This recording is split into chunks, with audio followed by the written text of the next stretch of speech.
நாடாளுமன்ற தேர்தலை பொறுத்த வரைக்கும் தமிழகத்தில் இருக்கக்கூடிய 39 தொகுதிகளையும் திமுக மற்றும் அக்கூட்டணி கட்சி வேட்பாளர்கள் அந்த இடத்துல எல்லா இடத்துலையுமே வெற்றி அடைஞ்சிருக்கிறாங்க. இதில் தூத்துக்குடியை பொறுத்த வரைக்கும் இந்த இடத்துல திமுக வேட்பாளர் கனிமொழி வந்து அதிமுக வேட்பாளர் சிவசாமியை 3,92,738 ஓட்டு வித்தியாசத்தில் வென்றிருக்கிறாங்க.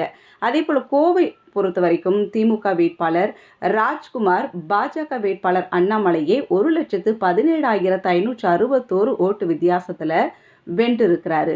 தஞ்சாவூரில் திமுக வேட்பாளர் முரசொலி இவர் வந்து தேமுதிக வேட்பாளர் சிவநேசனை முரசொலி 3,19,583 ஓட்டுகள் வித்தியாசத்தில் லீட் பண்ணியிருக்கிறாரு.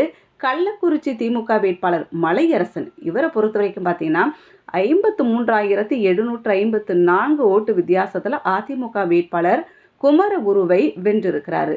திருநெல்வேலியில் காங்கிரஸ் வேட்பாளர் ராபர்ட் ப்ரூஸ் திருநெல்வேலியில் 1,65,620 ஓட்டு வித்தியாசத்தில் பாஜக வேட்பாளர் நயினார் நாகேந்திரனை இவர் வென்றிருக்கிறாரு. அடுத்து சிவகங்கையை பார்த்தோம் அப்படின்னா இங்கே காங்கிரஸ் வேட்பாளர் கார்த்தி 2,05,664 ஓட்டு வித்தியாசத்தில் அதிமுக வேட்பாளர் சேவியர் தாஸை இவர் வென்றிருக்கிறாரு. அதே போல் கடலூரில் பார்த்தோம் அப்படின்னா காங்கிரஸ் வேட்பாளர் விஷ்ணு பிரசாத் தேமுதிக வேட்பாளர் சிவக்கொழுந்தை 1,85,896 ஓட்டு வித்தியாசத்தில் வெற்றி அடைஞ்சிருக்கிறாரு.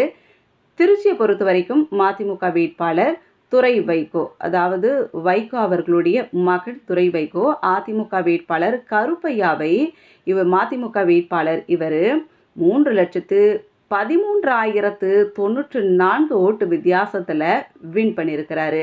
மதுரையை பார்த்த வரைக்கும் பார்த்தீங்கன்னா இங்கே மார்க்சிஸ்ட் கம்யூனிஸ்ட் வேட்பாளர் வெங்கடேஷன் பாஜக வேட்பாளர் ராம சீனிவாசனை இவர் வந்து 2,09,409 ஓட்டு வித்தியாசத்தில் வென்றிருக்கிறாரு. நாகப்பட்டினத்தை பொறுத்த வரைக்கும் இந்திய கம்யூனிஸ்ட் வேட்பாளர் செல்வராஜ் இங்கே அதிமுக வேட்பாளர் சுஷித் சங்கரை 2,08,957 வாக்குகள் வித்தியாசத்தில் வென்றிருக்கிறாரு. அடுத்து காஞ்சிபுரத்தில் பார்த்தீங்கன்னா திமுக வேட்பாளர் செல்வம் அதிமுக வேட்பாளர் ராஜசேகரை வந்து திமுக வேட்பாளர் 2,21,473 ஓட்டு வித்தியாசத்தில் இந்த இடத்துல இவர் வின் பண்ணியிருக்கிறாரு. அடுத்து தருமபுரியை பார்த்தோம் அப்படின்னா இங்கே திமுக வேட்பாளர் மணி இங்கே பாமக வேட்பாளர் சௌமியா அன்புமணியை திமுக வேட்பாளர் 21,300 ஓட்டுகள் வித்தியாசத்தில் வெற்றி கண்டிருக்கிறாரு. அடுத்தபடியாக நீலகிரியில் திமுக வேட்பாளர் ராசா பாஜக வேட்பாளர் எல் முருகனை இவர் வந்து 2,40,585 ஓட்டு வித்தியாசத்தில் வெற்றி கண்டிருக்கிறாரு. அடுத்தபடியாக நம்ம திருவள்ளூரில் பார்த்தோம்னா காங்கிரஸ் வேட்பாளர் சசிகாந்த் செந்தில் பாஜக வேட்பாளர் பால கணபதியை காங்கிரஸ் வேட்பாளரான சசிகாந்த் செந்தில் 5,72,155 ஓட்டு வித்தியாசத்தில் வெற்றி கண்டிருக்கிறாரு. அதே போல் நம்ம மத்திய சென்னையை பொறுத்த வரைக்கும் திமுக வேட்பாளர் தயாநிதி மாறன் அவர்கள் பாஜக வேட்பாளர் வினோஜை திமுக வேட்பாளரான இவர் 2,44,689 ஓட்டுகள் வித்தியாசத்தில் வென்றிருக்கிறாரு. தேனியை பொறுத்த வரைக்கும் திமுக வேட்பாளர் தங்க தமிழ்ச்செல்வன் அமமுக வேட்பாளர் டிடிவி தினகரனை 2,00,000க்கும் மேற்கொண்ட வித்தியாசத்தில் இவர் வந்து வெற்றி கண்டிருக்கிறாரு. அந்த இடத்துல திருப்பூரில் கம்யூனிஸ்ட் வேட்பாளர் சுப்பராயன் அதிமுக வேட்பாளர் அருணாச்சலத்தை இவர் வந்து 1,25,928 ஓட்டு வித்தியாசத்தில் அந்த இடத்துல திமுக வந்து வின் பண்ணியிருக்கிறாங்க. இதனைத் தொடர்ந்து நம்ம திருவண்ணாமலையை பார்த்தோம் அப்படின்னா இங்கே திமுக வேட்பாளர் அண்ணாதுரை அதிமுக வேட்பாளர் கலிய பெருமாளை 2,33,931 ஓட்டு வித்தியாசத்தில் இங்கே வந்து வின் பண்ணியிருக்கிறாங்க. தென்காசியிலையும் திமுக வேட்பாளர் ராணி ஸ்ரீகுமார் புதிய தமிழகம் வேட்பாளர் கிருஷ்ணசாமியை இவங்க வந்து 1,96,199 ஓட்டு வித்தியாசத்தில் வெற்றி கண்டிருக்கிறாங்க. நாமக்கலை தொடர்ந்து பார்த்தோம்னா வேட்பாளர் இந்த இடத்துல திமுக வேட்பாளராக மாதேஸ்வரன் இருந்தார்.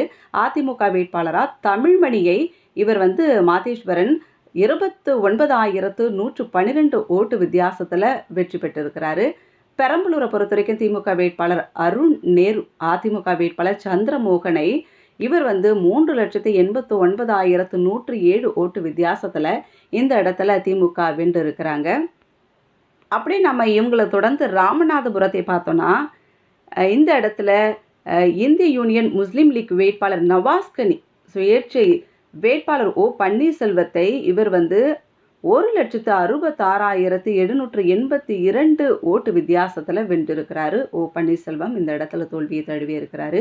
வடசென்னையை பொறுத்த வரைக்கும் திமுக வேட்பாளர் கலாநிதி வீராசாமி அதிமுகவோட இவர் ராயபுரம் மனோ அப்படின்ட்டு அழைக்கப்படுவார்.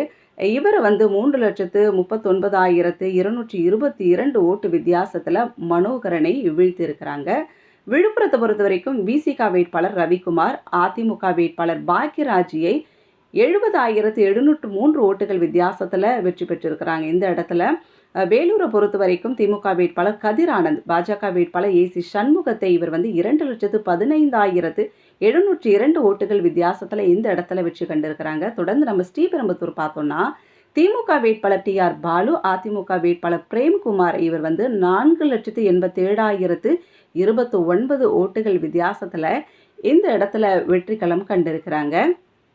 இதனைத் தொடர்ந்து நம்ம விருதுநகர் தொகுதியில் காங்கிரஸின் மாணிக்கம் தாக்கூர் 4,379 வாக்கு வித்தியாசத்தில் தேமுதிகவின் விஜய் பிரபாகரனை விட இவர் வந்து வெற்றி கண்டிருக்கிறாரு.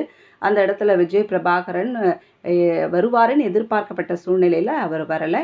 இருந்தாலும் வந்து இது வந்து எனக்கு தோல்வியல்ல, நான் வந்து கண்டிப்பாக வெற்றி களம் காணுவேன் இன்னும் வரும் நாட்கள் அப்படின்ட்டு இவர் வந்து போஸ்ட் பண்ணியிருந்தார் விஜய் பிரபாகரன். தொடர்ந்து அந்த இடத்துல பார்த்தீங்கன்னா பாஜக சார்பில் களம் இறக்கப்பட்ட மற்றொரு நட்சத்திர வேட்பாளர் ராதிகா சரத்குமார் 3வது இடத்தை இந்த இடத்தை பொறுத்த வரைக்கும் பிடிச்சிருக்காங்க. தொடர்ந்து நம்ம அரக்கோணத்தில் பார்த்தீங்கன்னா திமுகவின் ஜெகத் ரட்சகன் அதிமுகவின் எல் விஜயனை 3,06,559 வாக்குகள் வித்தியாசத்தில் வென்றிருக்கிறாங்க. மயிலாடுதுறையிலும் திமுக இந்த இடத்துல சுதா அதிமுகவின் பாபுவை 2,71,183 ஓட்டுகள் வித்தியாசத்தில் வெற்றி கண்டிருக்கிறாங்க. பொள்ளாச்சியிலையும் பார்த்தீங்கன்னா திமுகவின் கே ஈஸ்வரர் சாமி அதிமுகவின் கார்த்திகேயனை 2,52,042 ஓட்டுகள் வித்தியாசத்தில் வென்றிருக்கிறாங்க. ஈரோட்லையும் திமுகவின் பிரகாஷ் அதிமுகவின் அசோக்குமாரை 2,36,566 வாக்குகள் வித்தியாசத்தில் வென்றிருக்கிறாங்க. தென் சென்னையை பொறுத்த வரைக்கும் திமுகவின் தமிழச்சி தங்கப்பாண்டியன் பாஜகவின் தமிழிசை சவுந்தரராஜனை 2,25,945 வாக்குகள் வித்தியாசத்தில் வென்றிருக்கிறாங்க. ஆரணியை பொறுத்த வரைக்கும் திமுகவின் MS தரணி அதிமுகவின் GV கஜேந்திரனை 2,08,766 வாக்குகள் வித்தியாசத்தில் வென்றிருக்கிறாங்க. அதே போல் நம்ம கிருஷ்ணகிரியில் பார்த்தீங்கன்னா இந்திய தேசிய காங்கிரஸின் கே கோபிநாத் அதிமுகவின் ஜெயபிரகாஷை 1,92,486 வாக்குகள் வித்தியாசத்தில் வென்றிருக்கிறாங்க. இந்த இடத்துல கன்னியாகுமரியை தொடர்ந்து பார்த்தீங்கன்னா இந்திய தேசிய காங்கிரஸின் விஜய் வசந்த் இவர் வந்து பார்த்தீங்கன்னா பாஜகவின் பொன் ராதாகிருஷ்ணனை 1,79,907 வாக்குகள் வித்தியாசத்தில் இந்த இடத்துல பார்த்தீங்கன்னா விஜய் வசந்த் வந்து வெற்றி பெற்றிருக்கிறார் இவ்வளோ ஓட்டு வித்தியாசத்தில். தொடர்ந்து நம்ம பார்த்தோம்னா கரூரை பொறுத்த வரைக்கும் இந்திய தேசிய காங்கிரஸின் ஜோதிமணி அதிமுகவின் தங்கவேலை 1,66,816 வாக்குகள் வித்தியாசத்தில் வென்றிருக்கிறாங்க. சிதம்பரத்தை பொறுத்த வரைக்கும் விடுதலை சிறுத்தைகள் கட்சியின் தலைவர் தொல் திருமாவளவன் அதிமுகவின் மா சந்திரகாசனை 1,03,554 வித்தியாசத்தில் வந்து இவங்க அந்த இடத்துல நம்முடைய தொல் திருமாவளவன் வென்றிருக்கிறாங்க. ஸோ சேலத்தை பொறுத்தவரையும் பார்த்தீங்கன்னாலும் திமுகவின் TM செல்வ கணபதி அதிமுகவின் விக்னேஷை 70,357 வாக்குகள் வித்தியாசத்தில் வெற்றி களம் கண்டிருக்கிறாரு. நடந்து முடிஞ்ச பாராளுமன்ற தேர்தலில் முதலாவது இடத்தை திருவள்ளூரும் கடைசி இடத்தை விருதுநகரும் பெற்றிருக்கிறாங்க அப்படின்ற ஒரு குறிப்பிடத்தகுந்த விஷயத்தை நம்ம பார்க்க முடியுது. ஸோ தமிழகத்தை பொறுத்த வரைக்கும் திமுகவின் கூட்டணி கட்சிகளும் இந்த இடத்துல வந்து எல்லா இடத்துலையும் வந்து இவங்க வெற்றி பெற்றிருக்கிறாங்க அப்படின்ற ஒரு விஷயத்தை இந்த இடத்துல நம்ம பதிவு பண்ண வேண்டியதாக இருக்கு. வல்லவன் உங்களில் ஒருவன்